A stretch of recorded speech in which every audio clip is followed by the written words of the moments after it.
اس میں نا رمضان مینشنڈ ہے اور قرآن میں کہیں اور رمضان کا تذکرہ نہیں ہے، ایز ان رمضان ورڈ بھی مینشن نہیں ہے کہیں اور اس پارے کے علاوہ.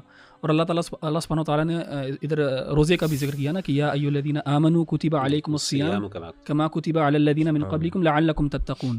اسی طرح اللہ تعالیٰ نے صیام کو یعنی روزے کو تقوی کے ساتھ جوڑا ہے کہ یہ پریکٹس جو ہے اپنے آپ کو کھانے سے روکنا، اپنے آپ کو حلال کردہ چیزوں سے روکنا، اس میں جو ہے نا جیسے علی بھائی نے کہا نا کہ اللہ تعالیٰ کو زیادہ یاد رکھنا اس ٹائم کے اوپر، کیونکہ اس ٹائم پہ آپ کا جو ہے نا آپ کا پیٹ بھی آپ کو اللہ تعالیٰ کی یاد ہی کروا رہا ہوگا. کیونکہ آپ کو جب بھوک لگے گی تو انسان سوچے گا میں کیوں بھوکا ہوں، تو میں اللہ تعالیٰ کے لیے میں کھانے سے روکا ہوا ہوں. اور اس میں سے جو ہے نا ہم نے جو اخذ کرنا ہے وہ تقویٰ ہے، گاڈ کانشیسنس، کہ ہمیشہ انسان جو ہے نا اللہ تعالیٰ کا ذکر کرتا رہے، اللہ تعالیٰ کو اپنے ذہن میں رکھے اور اللہ تعالیٰ کی حلال کردہ اشیاء کو استعمال کرے اور حرام کردہ اشیاء سے رک جائے. اسی طرح اللہ تعالیٰ نے آگے کہا کہ شہر رمضان الذی انزل فیہ القرآن، کہ قرآن جو ہے وہ اس مہینے میں نازل کیا گیا، یعنی رمضان کے مہینے میں.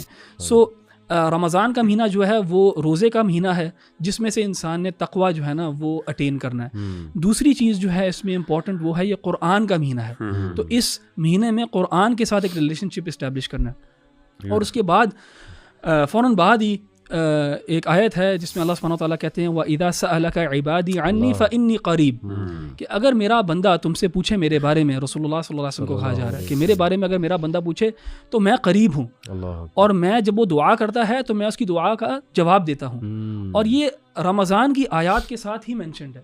تو اس میں ہمیں جو ہے نا رمضان کو ان تین چیزوں کے ساتھ ضرور جوڑنا چاہیے. روزہ تو ہے ہی ہے، لیکن اس کو قرآن کے ساتھ بھی جوڑنا ہے اور دعا کے ساتھ، خاص طور روزہ، قرآن اور دعا. اور اس سب کا جو ہمارا وہ جو نتیجہ ہمیں نکالنا چاہیے اس میں سے وہ ہے تقویٰ، کہ پری رمضان احمد جیسا تھا اور پوسٹ رمضان احمد ہے، اس میں فرق ہونا چاہیے لیول آف تقویٰ کے اندر.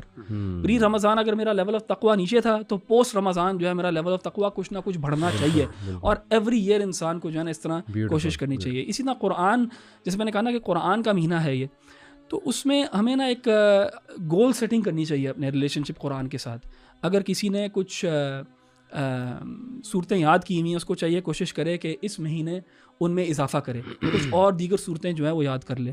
اگر کسی نے کبھی قرآن ترجمے سے نہیں پڑھا کور ٹو کور، تو یہ مہینہ ہے جہاں پہ وہ یہ گول سیٹ کرے کہ میں اس مہینے کور ٹو کور قرآن ختم کرنے کی کوشش کروں گا. تو اس طرح کوئی نہ کوئی قرآن کے ساتھ اپنے ریلیشن شپ کو ری وائٹلائز کرنا اس مہینے کے اندر، دعا کے ساتھ دعا کے بھی ٹارگیٹ سیٹ کرنا. بالکل، دعا کے میں نے اللہ سے یہ چیزیں مانگنی ہیں. بالکل، اور ریممبرنگ میں پھر ذکر بھی آ جائے گا. تو میں آپ سے سب سے بلکہ پوچھنا چاہوں گا واٹس یور فیوریٹ ذکر؟ ویسے تو بہت سے اذکار ہیں، لیکن واٹس یور گو ٹو ذکر کہ جب آپ فری ہوں اور آپ آڈینس کو بھی بتانا چاہیں کہ جی ہاں یہ آئی لو دس ذکر.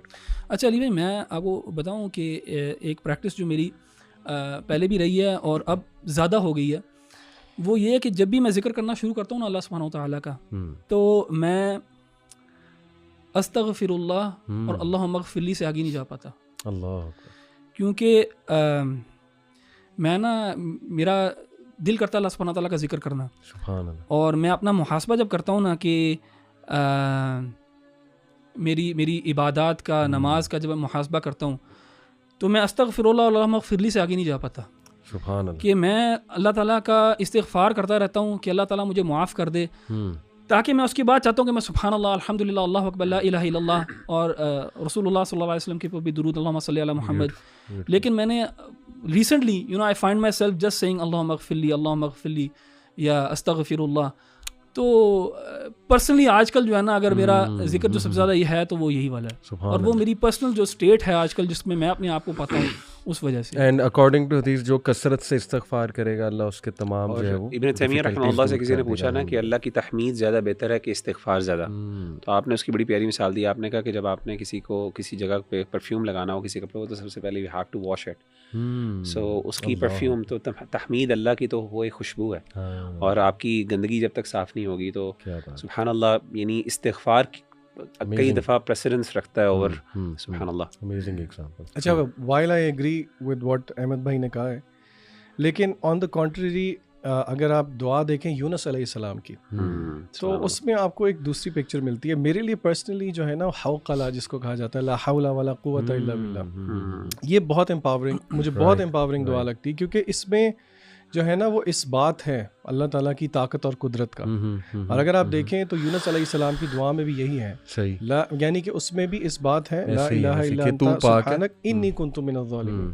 تو میری گو ٹو پرسنلی, اور کیونکہ حدیث میں آیا بھی ہے کہ عرش کے خزانوں میں سے ایک خزانہ ہے, تو اور ہم نے علماء کو کہتے ہوئے سنا بھی ہے کہ if you want to see miracles happening, یہ کسی حدیث میں نہیں ہے, تو ٹرائی لا حول ولا قوت الا باللہ 100 دفعہ نہیں, وہ کہتے ہیں 500, 1000, 1500, 2000 دفعہ کر کے دیکھیں تو صحیح, پھر دیکھیں کہ آپ کی زندگی میں کیا جو ہے نا معجزے ہوتے ہیں. اچھا, احمد بھائی نے بات کی رمضان کی, قرآن کی اور دعا کی, یہ تو ہے ساری عبادت. اگر آپ پارے کے شروع میں آ جائیں تو اس میں ایک بڑی انٹرسٹنگ چیز ہے, بار بار سائنٹیفک چیزوں کی طرف جانے کو بہت دل کرتا ہے. اللہ تعالیٰ نے قرآن مجید کے اندر جو ہے وہ ایک طریقہ رکھا, اور وہ کس چیز کو ثابت کرنے کے لیے رکھا کہ آخر اللہ کی عبادت کیوں کی جائے, یعنی کہ وہ کیا دعویٰ ہے جس کے بعد اللہ تعالیٰ کہتے ہیں اچھا کیونکہ ایسی بات ہے اسی لیے میری عبادت کرو. اللہ تعالیٰ نے ہمیشہ توحید ربوبیت کو کلیم کر کے آگے پھر کہا ہے دیر فار ورشپ می. کیا مطلب توحید ربوبیت کہ مثلا اللہ تعالیٰ خالق ہیں, اللہ نے یہ پیدا کیا, اللہ نے وہ پیدا کیا. تو میں جن آیات کی طرف اشارہ کرنا چاہ رہا ہوں وہ آیات یہ اس پارے کے بالکل شروع ہی میں ہیں. اللہ تعالیٰ فرماتے ہیں ان فی خلق السماوات والارض واختلاف اللیل والنہار والفلک. لمبی آیت ہے بیسیکلی جس میں اللہ تعالیٰ نے تخلیق کا ذکر کیا, آسمان اور زمین کا, دن اور رات کے ہیر پھیر کا ذکر کیا, کشتیوں کی جب وہ دریا پہ چلتی ہیں لوگوں کو فائدہ دیتی ہیں, آسمان سے جب بارش برستی ہے, یعنی کہ it is the manifestation of Allah تعالیٰز کریشن. اور اسی طرح اور سورہ بقرہ کے شروع میں بھی اللہ تعالیٰ نے جب کہا یا ایھا الناس اعبدوا ربکم کہ اللہ کی عبادت کرو, اس کے آگے پھر اللہ تعالیٰ نے جو دلائل دیے وہ ربوبیت کے دیے. تو اس سے ہمیں ایک جینیسس آف فیتھ کا پتہ لگتا ہے کہ کس طرح اللہ تعالیٰ ہمیں الوہیت کی طرف لے کے جانا چاہتے ہیں کہ ہم اللہ کی کریشن پہ غور کریں. دیکھیے یہ تھیوریٹیکل بات نہیں ہے, آج کل اس کو اگر ہم پریکٹیکلی مینیفیسٹ کریں تو ہم سوچیں کہ وہ کون سی چیزیں ہیں جو کہ ہنڈرنس ہیں میرے اور آپ کے لیے کہ ہم غور و فکر کریں اللہ تعالیٰ کی تخلیق میں. آپ کو یاد ہوگا پچھلے سال ہم ایک ٹرپ پہ گئے تھے سب اکٹھے, اور اس ٹرپ پہ ہم نے کیا کیا تھا, ڈیجیٹل ڈی ٹاکس کیا تھا, اور ہم نے رات کو بیٹھ کے سب نے لیٹ کے, آپ کو یاد ہوگا آسمان کی طرف کوئی گھنٹہ 1.5 گھنٹہ جو ہے وہ تاروں کو آبزرو کیا تھا, سورہ ملک سنتے, اور ہم سب نے ایگری کیا تھا کہ اس طرح ٹائم نکال کے اللہ کی کریشن کو شاید ہی ہم کبھی آبزرو کرتے ہیں. بالکل صحیح. تو ہم اپنے بہن بھائیوں کو یہ مشورہ ضرور دیں گے کہ آپ کبھی نہ کبھی اپنے آپ کو تھوڑا سا کٹ آف کر کے اس پہ غور و فکر ضرور کریں, کیونکہ اللہ تعالیٰ نے اس کو دلیل بنایا ہے اپنی الوہیت کے لیے. تو I think this is very empowering. ویسے یہ جو ربوبیت آپ نے بات کی, اٹس اے بیوٹیفل کانسیپٹ.